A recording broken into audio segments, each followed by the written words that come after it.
The next example from the chapter Maxima and Minima. The next example is that find the maximum and minimum value. कहते हैं इसमें अपने maxima भी निकालना है और मिनिमा भी निकालना है, दोनों ही कैलकुलेट करने हैं। मतलब आंसर नेगेटिव में भी आना चाहिए और पॉजिटिव में भी आना चाहिए। अगर नेगेटिव में आ रहा है तो वो मैक्सिमा है, अगर पॉजिटिव में आ रहा है तो वो मिनिमा है। तो ये हमारे पास फंक्शन गिवन है, इसका हमने क्या किया, डेरिवेटिव कर दिया। पहला x माइनस 1 को डिवाइड करना है हमने इस टर्म के साथ 4x cube plus 6x square minus 6x minus 4। जब आप इसको इसके साथ डिवाइड करोगे तो आंसर आपके पास आ जाएगा 4x square plus 10x plus 4 आ जाएगा। ठीक है, तो ये हमारे पास फैक्टर बन गए, एक फैक्टर ये बन गया, एक फैक्टर ये बन गया। ठीक है, तो अब इसका मिडल टर्म स्प्लिट करेंगे। मिडल टर्म स्प्लिट करने के बाद आपके पास x माइनस 1 तो बाहर है ही, इसके मिडल टर्म स्प्लिट करने के बाद आ जाएगा x plus 2 and 4x plus 2। फिर x माइनस 1 को इक्वल्स टू 0 करोगे तो x की वैल्यू 1 आ जाएगी। ठीक है, x प्लस 2 को इक्वल्स टू 0 करोगे तो x की वैल्यू माइनस 2 आ जाएगी।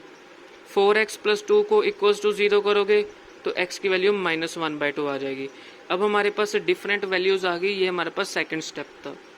स्टेप क्या था कि जो फंक्शन हमें गिवन है उसका हमने क्या करना है, dy/dx करना है। तो हमने क्या किया, y का dy/dx कर दिया, 4 आगे आ गया, एक पावर कम हो गई और x का डेरिवेटिव 1 हो गया। 3 को मल्टीप्लाई कर दिया 2 के साथ, 6 हो गया, एक पावर कम हो गई, 2 हो गया, x का डेरिवेटिव 1 हो गया। माइनस 2 3 का क्या हो गया, 6 हो गया, एक पावर कम हो गई, x का डेरिवेटिव 1 हो गया। माइनस 4 डेरिवेटिव कर दिया। अब हमने स्टेप 2 क्या है कि जिसका हमने डेरिवेटिव 3 क्या है कि जिसका आपने डेरिवेटिव किया था उसका हमने क्या करना है, डबल डेरिवेटिव करना है।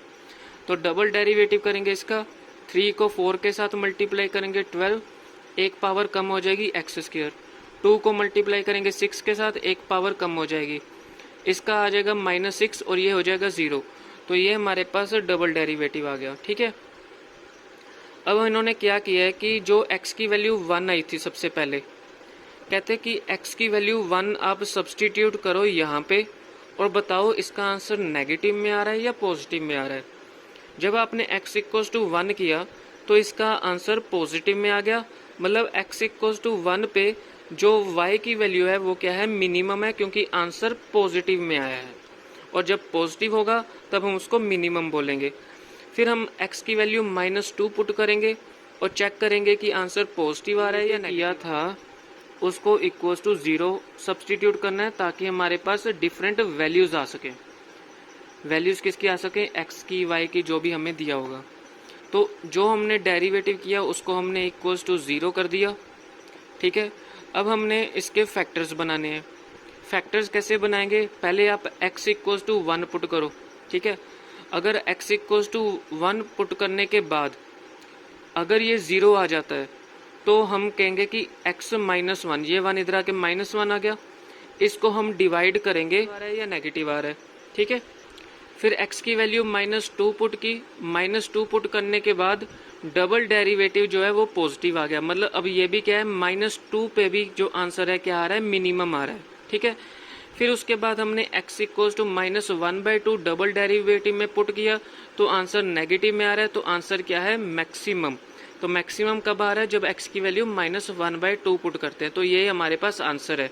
इसकी मैक्सिमम और मिनिमम वैल्यू भी कैसे कैलकुलेट करनी है, जब आपने फाइंड आउट कर लिया कि -2 पे डबल डेरिवेटिव पॉजिटिव आ गया, एक तो हमने ये फाइंड आउट कर लिया कि ये मिनिमम है। अब मिनिमम वैल्यू भी चेक करनी है कि कितनी है। तो ये जो -2 है इसको हम जो फंक्शन हमें गिवन था उसमें पुट करेंगे, जो y हमें गिवन था क्वेश्चन में उसमें पुट करेंगे तो वैल्यू आ जाएगी। इसी तरह से सारी वैल्यूज आप चेक कर सकते हो कि मिनिमम वैल्यू कितनी है और मैक्सिमम वैल्यू कितनी है।